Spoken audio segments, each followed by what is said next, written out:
हिलाओ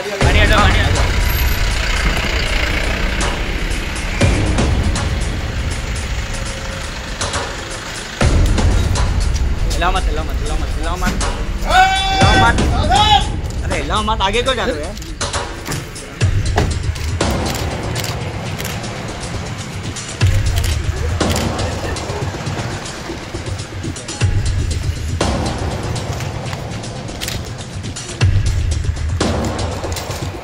ईमान आपके न्यूज़ के लिए हाजिर है।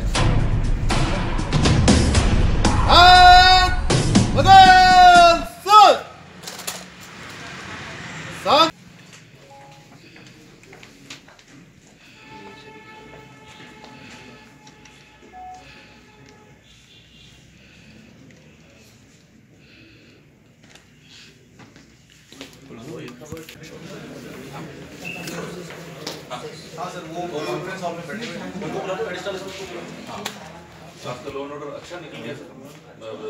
3 साल से 3 साल से वो रेलवे के ऊपर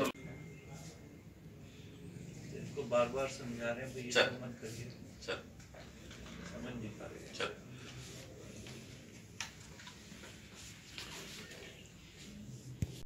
सर आज अजमेर पहुंचे पहली बार आप जी, किस तरह की बैठक रहेगी और क्या दिशा निर्देश देने पहुंचे?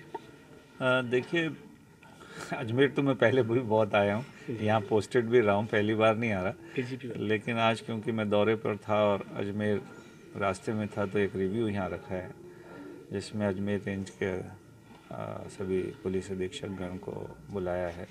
आईजी साहब साथ होंगे तो यहाँ की अपराध की समीक्षा करेंगे, आने वाली चुनौतियों की बात करेंगे और जो एक प्रयास हमारा है कि हम आम नागरिक से जुड़ें, उनका विश्वास और स्नेह अर्जित करें, तो उसके लिए क्या प्रयास किए जा रहे हैं और क्या किए जाने हैं उसके बारे में चर्चा करेंगे। और जो हमारे हार्डकोर अपराधी हैं उन पर किस प्रकार हम नियंत्रण कर सकते हैं वो भी बात आज करेंगे। और भी हमारी प्राथमिकता हैं जैसे कि ट्रैफिक एक्सीडेंट्स, रोड एक्सीडेंट्स पे कैसे नियंत्रण पाया जाए या वांछित अपराधियों को कैसे गिरफ्तार किया जाए।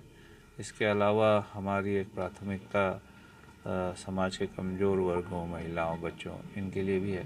तो इन सभी विषयों पर चर्चा करेंगे और फिर प्रशासनिक जो हमारी प्राथमिकता है उन पर चर्चा करेंगे और एक प्रयास करेंगे कि एक रणनीति बने और पूरी रेंज में अच्छा काम हो। बीट व्यवस्था आपने ही लागू की थी, आपका ही सोच थी जी, तो इसको और अपडेट करने की ज़रूरत है क्या?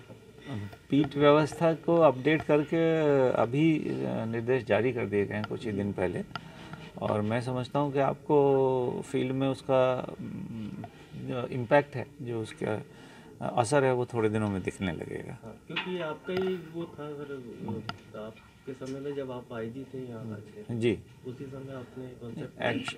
वास्तविकता ये है कि बीट जब से पुलिस है तब से बीट प्रणाली है, लेकिन ये हमारी सुषुप्त अवस्था में चली गई बीच में, तो उसी को हम चाह रहे हैं पुनर्जागृत करें और एक बार प्रभावी ढंग से लागू करें। सर कि आपने अजमेर में एक प्रॉब्लम आपने देखी होगी कि यहाँ बाहरी लोग ज़्यादा रहते हैं मतलब किराए से जी, तो एक आपने तस्दीक वाली जो उनका जो वेरिफिकेशन होता है ना जी, तो वो रेगुलर होता रहे, लेकिन आप इधर गैप आ गया काफ़ी, 2-3 साल से वो चीज़ थानावार हो नहीं पा रही। अभी जब जैसे ये बीट व्यवस्था लागू होगी तो बाहरी लोगों की भी तस्दीक शुरू हो जाएगी, जो यहाँ के निवासी नहीं हैं मूल रूप से, उनके स्थानीय जो थाने हैं वहाँ से तस्दीक शुरू हो जाएगी। अच्छा, प्रदेश की सबसे सुरक्षित जेल अजमेर में है जी, लेकिन उस जेल से कई बार गैंग्स सक्रिय रहती है, फ़ोन अवेलेबल होते हैं अंदर, व्हाट्सएप भी चलता है, सब कुछ वो गैंग जो मतलब है तो अंदर, लेकिन बाहर पूरी कार्रवाई अपने रखते हैं, इस पर कैसे लगाम लगा पाए?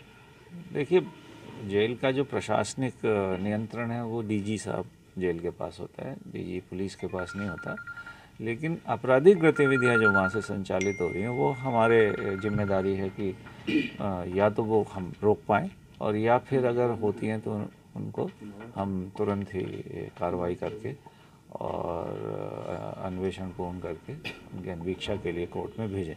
तो हमारे पास बहुत सारे तरीके हैं ये जानने के कि जेल से क्या चल रहा है, लेकिन अभी वो मैं आपसे शेयर नहीं करना चाहूँगा कि वो लेकिन कैसे। लगातार कार्रवाई होती है, कई फिरौतियाँ भी मांगी जाती है अंदर से फ़ोन करके, सारी कार्रवाई आपके पास तो आती है? जी हाँ, जी अल्टीमेटली तो पुलिस में ही आएंगी और उन पर प्रभावी कार्रवाई की जाएगी और इनकी रोकथाम के भी प्रयास किए जाएंगे कि ये वो ना कर पाए वहाँ से सर, संचालन। पुलिस अधिकारियों और कर्मचारियों की भी एक समस्या है जी कि जो जांच इनके विभागीय जांचें होती है तो वो 6 महीने पूरी हो जानी चाहिए ताकि उनका कोई निस्तारण हो। लेकिन उसका काफी लंबे तक चलती है, तो ये लोग क्या बेनिफिट जो भी मिलने होते हैं उससे वंचित रहते हैं। दूसरा मानसिक प्रताड़ना उसमें तो रहते ही हैं, डिप्रेशन में। नहीं, आपकी बात सही है। जो भी जांच है अगर कोई है तो उसको समय से निस्तारण किया जाना चाहिए। तो न निस्तारण होने के कई बार तो प्रशासनिक कारण हो जाते हैं, अधिकारी को समय नहीं मिला, व्यस्त रह गए, और कई बार जो अपचारी हमारे पुलिसकर्मी होते हैं वो भी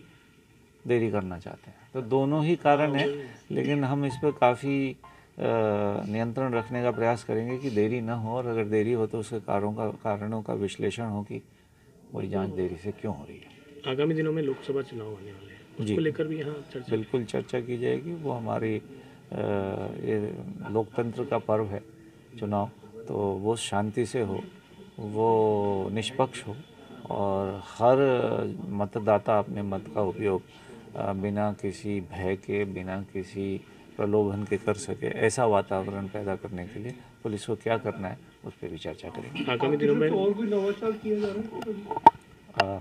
100 दिनों के अंदर तैयार किया नवाचार अभी धीरे धीरे आप देखिएगा आएंगे सामने, लेकिन वो पहले से बताना ठीक नहीं है। कोई एक आध जो हम अजमेर के लिए हो, उसके लिए लोगों को तैयार कराए ना मानसिक रूप से। तो जैसे एक बार सर जब पुलिस ने क्या किया था कि जो छात्राओं की स्कूल कॉलेज थे वहाँ शिकायत पेटिका लगवाई थी, जी, लेकिन उसको फॉलो अप कर नहीं पाए अपन शायद, तो वो भी एक बढ़िया ऐसी कोई भी आप नया नवाचार कर रहे हो, इसमें जरूरी नहीं है वही और कोई हो जो हमारे लिए हो, अजमेर से कोई खबर निकल रही है। नवाचार देखिए उसको समय से पहले बताना ठीक नहीं है, फिर वो नवाचार ही नहीं रहेगा। तो लेकिन हाँ, नवाचार होंगे, बहुत सारे प्रयास होंगे जिससे हम लोगों को बेहतर सुरक्षा और बेहतर कानून व्यवस्था दे सकें। बहुत सारे प्रयास किए आने वाले दिनों में उर्स मेला भी यहाँ जो अंतर्राष्ट्रीय स्तर पर होता है, उसको लेकर भी उर्स मेला है। सबसे ज़्यादा ज़रूरी हमारे लिए सुरक्षा भी है, क्योंकि सुरक्षा की दृष्टि से बहुत संवेदनशील है।